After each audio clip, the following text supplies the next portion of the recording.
in the bottom lane one, trying to use the momentum of the high lane. Wilson gets his nose out front. Gregory's not ready to give it up just yet. Now he'll backpedal up. Late model feature, and it was a good one. Dylan Wilson works his way by the 21 of Monty Cox, and then he holds him off. I wouldn't want it to end any other way, but that was just awesome side-by-side racing. It's just classic Hickory for you. I don't want to say anything out of my place here, but you can't expect much from people that run 18-second laps. But, you know, they just stopped right here. I'm not sure what was going on. On the outside, working both sides of the coming through turn 4 to pick up his first ever late model stock car win at Hickory Speedway. You know, we fought hard and was patient, and luck was on our side tonight. We caught the columns right. A couple of them got back, and I put this piece in victory lane, man. I couldn't be more happy for all my guys. And real quick, where can they hear you talk about this race later on this week? Tuesday night, 8:30, Windshield Deep Podcast on Facebook. We'll be talking all about it, and I'll probably be whining a little bit, but I'll still be promoting the short track racing industry. So tune in, and y'all have a good night. Thank you. All right. Oh my God, we're back. Welcome back to the Windshield Deep Podcast. My name's Landon Huffman. Sitting beside me is my friend and co-host Dylan Wilson. You are listening to the voice of grassroots racing. We have got a lot to talk about today. A whole lot of stuff went on this weekend, as you already probably know. Not only the Cars Tour situations, but we've got some other racing to talk about from different racetracks across the country this weekend. So we'll let Dylan get started here with our first topic and get this show rolling. Well, you know, we was off for a week, you know, so that was new. We didn't have any podcasting to do. That's pretty much the main reason why we're a little behind today, because forgot how to work everything. Yeah, everything's still, we're getting a little behind. We got a little behind on how to set everything up. Mainly, that's basically my fault, but we do have day jobs. So, anyway, a lot has went on the last couple weeks. In particular, I know what the hot topic is. Everybody here I'm sure knows what that's about. But we're going to start off with, well, I just got back from Destin, Florida. And you, what'd you do, sit at home? What did I do while you was gone? I didn't do a whole lot of nothing, I don't think. Did we race that weekend? Last weekend. I have no yeah, idea. we raced Langley with Anthony Alfredo, Oh, that's right, finished second. And then, yeah, while you was in Destin, I was at home going to school. So Yeah. that's about all I did Well, that we still weekend. got to mutually connect via Xbox. We got to play some video games while he's down there. I was Yeah. at the damn beach playing video games, so. Yeah, we played a little bit of Call of Duty, a little bit of Fortnite. Yeah. Trying to teach you all that. Terrible at it, Yeah. but we'll get there. Yeah, so anyway, we're gonna tonight we've got a lot to talk about, so bear with us. I mean, we have 2 weeks worth of stuff. We're gonna try to shorten it up as much as we can.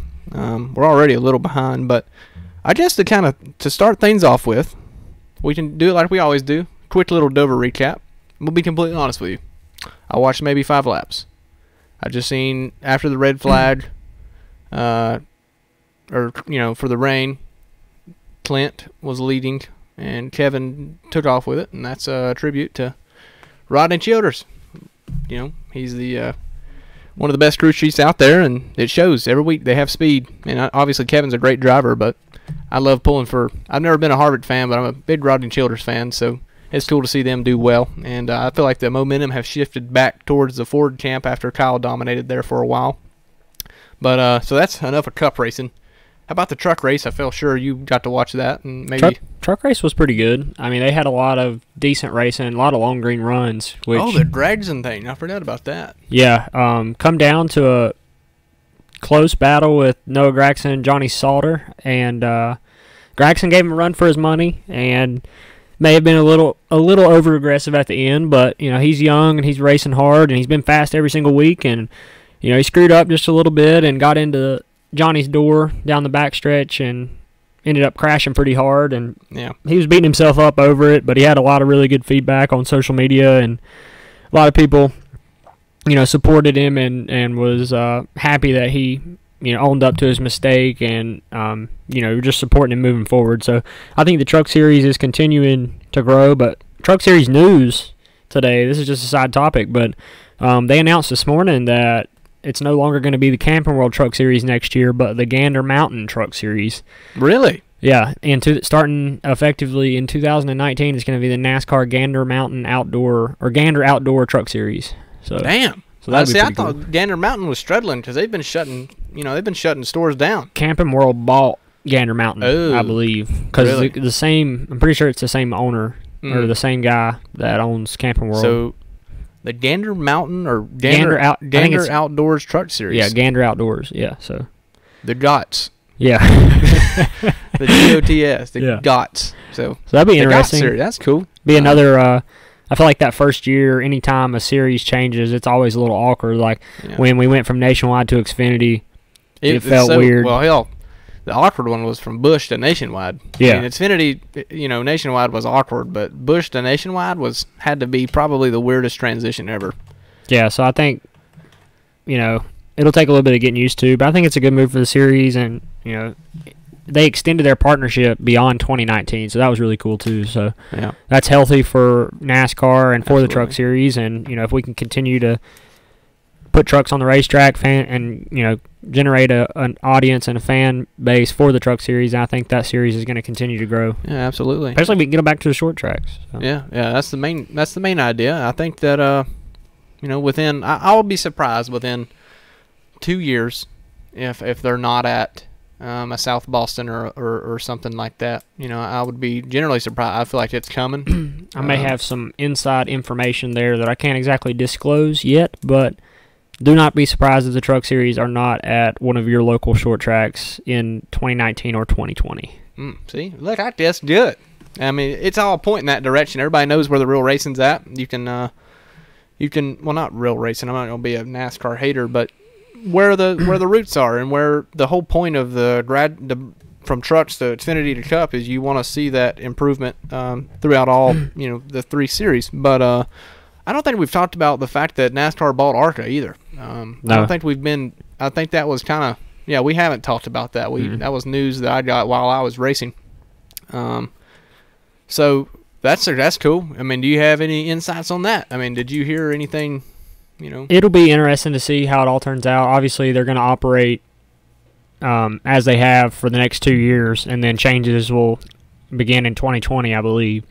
So, I don't know. I mean, I think the K&M series is struggling a little bit right now. Do you think it's in part of they realizing that they need to have some kind of combination there or something? I think so, and the ARCA series has done really well over the past 2-3 years. So, yeah. I mean, we had 15 cars in the K&N series race at Langley 2 weekends ago, so that hurt. I feel like that was an eye-opener for NASCAR, and last year they only had like 12 cars at Memphis, and Memphis is, a larger racetrack and would be really good for farming those, new drivers that are looking for experience. So absolutely. It'll be interesting to see what happens with it, but I think it's a good move as long as NASCAR doesn't try to change too much. Well, it'll be interesting to see how they make the 2 series interchangeable, because I think that's coming. I think they're going to make it to where it's either a combined series or... I feel like that's the only reason they had to buy it. I mean, why else would they? That, or, I mean, it's really the only other stock car sanctioning body... The NARCA series. ...out there, so... NASCAR. So, that's all the big-time stuff, I guess. We pretty much try to quickly get through that. I feel like some people like to hear that, but now I feel like everybody's antsy to hear the recap of this past weekend. Okay, so Hickory Motor Speedway Car Store. That's a beautiful combination. The Car Store series has the best racing in the country. To me, I don't think you can really find it any better. There's no comparison to super late model racing, besides maybe super late model racing. CRA There's a couple. or something. Yeah, I mean, you might have the CRA and the Southern Super Series, but other than that, as far as coverage and fan interaction and marketability, I feel like that the Car Store is on top of the game, and it's really cool to see that. Because we're able to get in really close to those guys and be able to see things behind the scenes. You got to call the race this past weekend. Yeah, Car Store is the best short track racing you're going to find right now. Absolutely. And it's extremely accessible. The biggest names in super late model stock racing are showing up every single weekend. And it's providing some interesting racing. And Absolutely. I got to, I got to call the super late model race with Tony Stevens, and it was an experience for me. Yeah, it's first kind of went shotgun there. Didn't really know what was coming. I was thrown into the fire last minute, and the Windshield Deep, us as a Windshield Deep podcast, got to go to the race and walk around in the pits and talk to some people. I'm not sure we ever had any official permission, but we did do the check. One Design's Wraps did the checks for the race. That's the big checks that you get after they hang on the shop. We did those, printed those out, so I felt obligated that we got to go do that. So that was the trade-off, and that was cool to be a part of that. We had we're going to show a lot of that footage here in a bit, but before we show all of it, I guess we'll give a quick race rundown. So our picks, every one of us picked in late models. We all picked Josh Berry to win. Second. And Josh finished second, which was he had a hell of a night. He just it was really, we'll talk about the race in a second, but Josh finished second. My dark horse pick in late models was Lane Riggs. He looked good to start off with, but I believe he burned his stuff off. And your dark horse was who in late models? Millington? Ryan Millington. Yeah. Millington had a rough night. They had some motor issues the night before, had to stay up all night fixing a timing chain, I believe, and then they had didn't get to practice at all hardly, so they had a rough go at it. So understandable that they had a subpar day by their standards, because they're a strong team and obviously one of the strongest late models. Was his first ever Cars Tour race. So. Yeah, but regardless, I felt like he had the right circumstances, he would have been a threat. No doubt. He would have had to learn a little bit, I think, on the as far as how much tire saving there was, because there was a lot. It was very surprising to me. I didn't expect that at all. I didn't think the track was that hot. I don't know if it's a combination of the grease or whatever happened. It's just there was a lot of tire saving. I don't know if it's just because a lot of guys were going balls to the walls or what. A prime example of that was Lee Pulliam running 24th, which was dead last for probably his 150 lap race. Probably ran dead last for about 80 laps. And he told us in the interview before the race he was going to save tires and hang out, but. Damn, he was way off, it seemed like, and came in and pitted and made changes and just putted around. I feel like it could have been a situation where Lee didn't feel like his car was that great, so he just knew his only shot at being there at the end was to just take care of everything, and he did make a run at the end, which surprised me. I had a side conversation with Mr. Eric Wilson going on during the race, and I thought that Lee sucked during the race. I just thought he was running bad. Yeah. And I don't know why I discredited the defending national champion, because he lost me that $10 bet. He knew what he was doing, man. Yeah, he took care of his stuff and went to the front at the end and put on a really good show. So, but yeah, it was an all around good race for the super late model stuff. Me and you both picked Brandon Setzer, and also close there. And then my dark horse was Chandler Smith, who was also close. My dark horse was Tyler Ankrum, who was not there. So that didn't work out. So I got a free dark horse pick, and I picked Matt Craig for my dark horse, who had a very rough night. Nobody got any points all day. That's the worst one yet. Lambo picked some Rafael Lessard dude, picked him to win. So that didn't work out either. So I feel like we're at just the tip right now. we're beating around the bush here, but man, what a great race it was. Do you have any insight on what happened in the super late model race?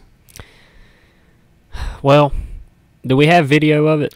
Yeah. Are we allowed to show it? Yeah, I don't know.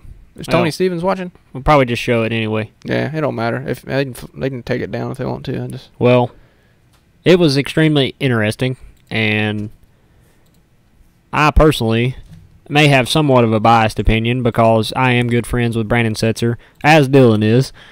So watching this in the announcing booth was a little difficult to stay unbiased when all this went down.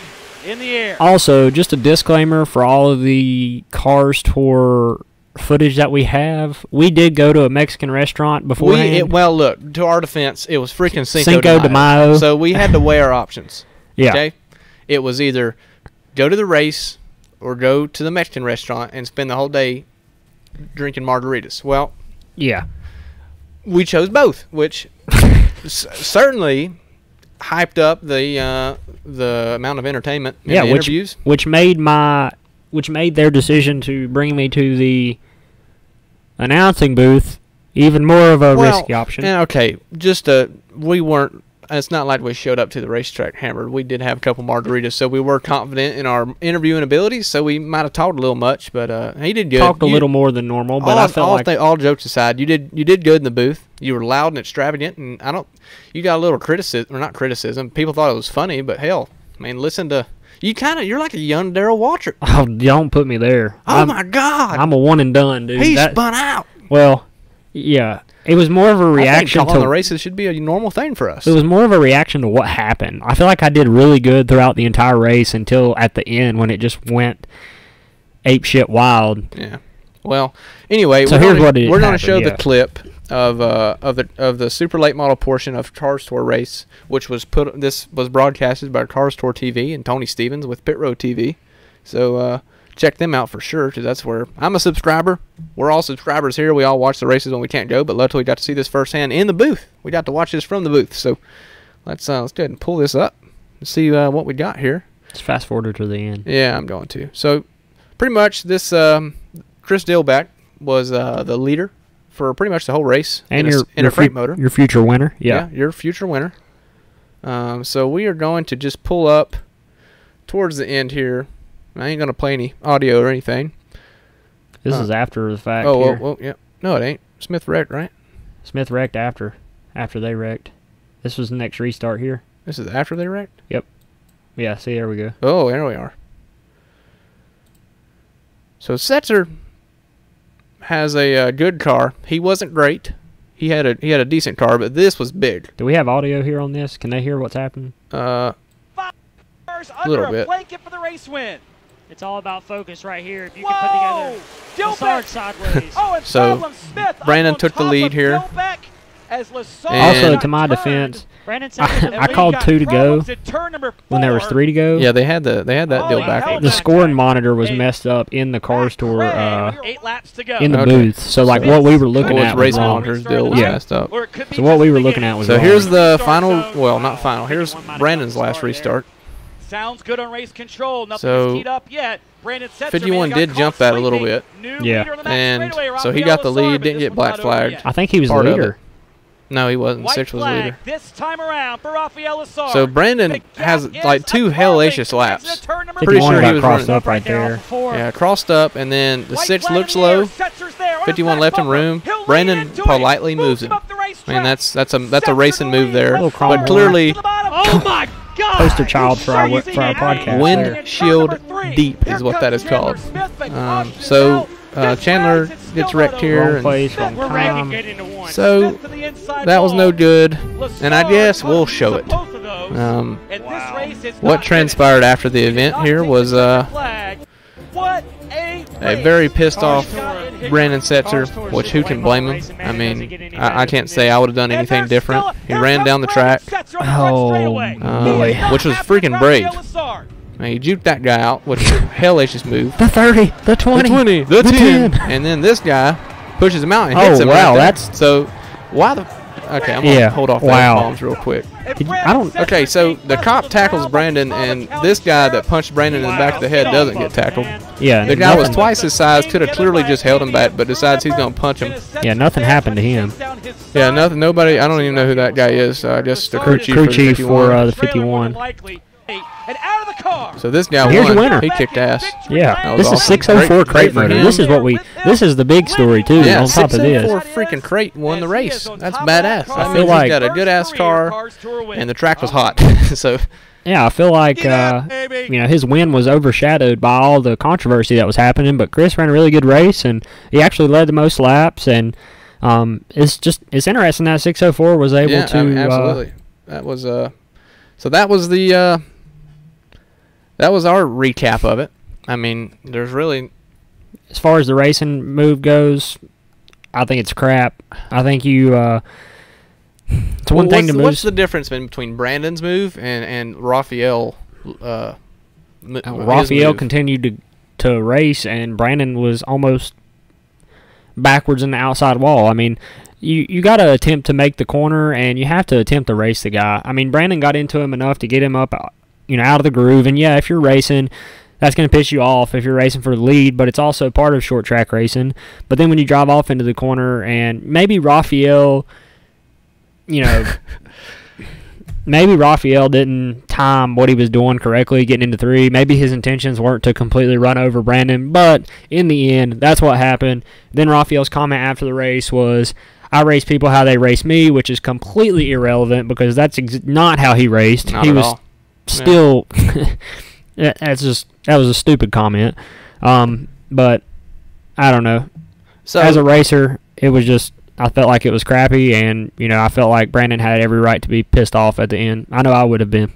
I can't say that I would have done absolutely anything different. The only he must have a big set of balls because he ran right into the fire there, which I can't can't blame him. Obviously, in the heat of the moment, you're going to do it, but another thing, that's a lot of guys. Yeah, and, he also has. He's the one that got hit, so. He's also been stripped of $16,000 over the past, or $15,000. $15,000 worth of getting punted by 2 kids. Yeah. Well, a kid and another guy. $15,000 on the line, and you get moved 2 weeks in a row, and you ain't got a chance to do that. You tell me right now that if you had a lottery ticket in your hand that was $15,000, and some dude walked up to you and punched you in the side of the mouth, and took it and ran off, you can't tell me that you would not go over there, even if he already cashed it in or gave it to somebody else. You can't tell me you wouldn't go over there and beat his ass, or at least try to. Yeah. And that's our perspective of it. I mean, what racer is not going to say that? Another thing that maybe everybody paying attention also may not understand. Brandon is one of the underfunded late models of this entire series, and one of the nicest guys out there. Yeah, and he's never. And his dad, Dennis Setzer, I don't even think if the fly landed on his nose, he would politely pick it up and lay it down. I mean, they're 2 of the greatest guys in the garage every week. So, I don't know. When you're racing on a budget, and you don't have a whole lot of money to spend like maybe a KBM does or somebody like that, and you get that money stripped from you like that, it's really hard to control yourself. So yeah, and I reached out to Brandon and asked if he wanted to come hang out and come on, and didn't expect him to. It's kind of like felt bad asking. I didn't even want to ask, but he's like, nah, man, I don't want to be involved in the drama. I'd love to be on, but let's let this cool down for a while. I'm like, absolutely. So it was worth a shot. We asked him, but Brandon's the type of person that really doesn't give a shit about Facebook people's comments. There was obviously, I seen one guy on Twitter said he did the same thing or whatever, and Brandon just put a laughy emoji about it. So I don't know. So we're not going to try to spend the whole episode on the drama, but there was also, earlier today, there was a post put up by the Cars Tour saying that Brandon and Dennis Setzer are both suspended for the rest of the season, and both suspended $500 each. Yep. Within 10 minutes afterwards, it was deleted. Or 30 minutes, whatever. It was deleted very shortly afterwards. In a matter of probably 20 minutes being posted, there was over 100 negative comments directed towards the decision, and then it was removed. So it's hard to tell what's going to happen now. I mean, I'd like to think they'd go back and reconsider it, because I feel like it's going to hurt the series if that is the decision that they make. I personally, respectfully disagree with the decision. Yeah. I feel like it's not in the greatest benefit to the series to keep someone like Brandon Setzer on the sidelines, especially for the circumstances for which it unfolded. Yeah. Maybe in a different situation it could be justified, but definitely I think a slap on the wrist is okay. I just think you have to, be smart about what you're doing and not hurt your program and your series. The racer in me wants to say there should absolutely not be one single fine. That is completely short track racing. It happens every damn weekend. It just happened on a bigger scale this weekend, and even Dale Jr. tweeted about it and said it was bad, but that's kind of contradicting, but I'm whatever. But anyway, the race promoter wannabe guy in me is like, I guess it could be there could be a fine, I guess, if you want to do that. But why in the hell are you fining Dennis Setzer for? Man, yeah, he was like a victim. I didn't see him punch anybody. He got punched. If he did punch anybody, I don't know how much more I can even respect Dennis Setzer, but I don't know. It's just such a tough situation, I guess. But hands down, the person and racer in me thinks that there should absolutely be no suspension, period. But if they did do a little money deal, if they did a race, I think that's a little too much. But definitely shouldn't be a season, and that's my view of things. Well, I agree. And so it is what it is. Hopefully that gets changed. Another way to look at this is, the top series, whether it be Truck, Xfinity, Cup, even ARCA. If there's a fight, nobody gets suspended. You just move on to the next week. Kyle Busch and Joey Logano freaking threw fists at California and a couple of years ago and had absolutely nothing happen. There may be a fine, but they're not going to suspend you for a race because they know that that's part of racing. And then you come down to the short track level where this is born and raised. This is where it happens. Where it happens a lot. And then you're going to suspend, yeah. So I think that's another way to look at it, but it'll be interesting to see what happens. Since they did delete that post, I'm curious to see if they come back with an alternate option. I guess they appealed themselves. Yeah. So, hopefully, who knows where are the decisions being made? Who knows who's on the panel of decisions there? But hopefully they change their mind, because I don't agree. You don't agree. It seems like a lot of people on Facebook that we're literally looking at right now doesn't agree with it. But the car store's where they're at for a reason, and they've typically made smart choices in their history. So hopefully they make another smart one here. I hope so too. But I'd anyway, hate to see the series hurt because of it. Yeah, somebody said that's Bowman Gray every week. Yeah, that's I don't know. I seen Corey Latham posted a deal about, said that's not as bad now. I mean, they race and they fight, but they've also got 20,000 people in the stands, so there's a prime example. So yeah, and Lambo here said that he don't see how KBN didn't get any fines or suspensions. It makes zero sense. Yeah, after watching the video. And the dude that decked Brandon in the back of the head twice, and Brandon didn't even get a single punch. If Brandon got one punch in, I don't even think he was like punching the guy really. I think he was like jumping over him, but Brandon was trying to get to the trailer, where he thought Raphael was. I think Raphael was in his car with never got out of the 18 car. people blocking him. But yeah, that's a story for another day. Anyway, you should buy stock in Bowman Gray. Yeah, I don't agree. Well, speaking of the car store right now, our special guest from 2 weeks ago, Dexter Knipe Jr., he ran, and he was running decent there, and I think he was taking care of his stuff, and the hood completely blew off of his car, and it didn't wreck it. Yeah, that's when you know you've raced way too much at Hickory. Yeah, landed on the windshield, and he was able to get his 5 machine to the bottom of the racetrack and out of harm's way and stop on the racetrack. But that ended up putting him down a few laps, and then I think he fought back to finish 15th or so on the lead lap. But I think he would have been really good at the end if that wouldn't have happened. But yeah, had some contact with the 14, so that was tough. Yeah, Matt got suspended at Martinsville for wrecking Joey, right? I don't even know. Did Matt get suspended for wrecking Joey?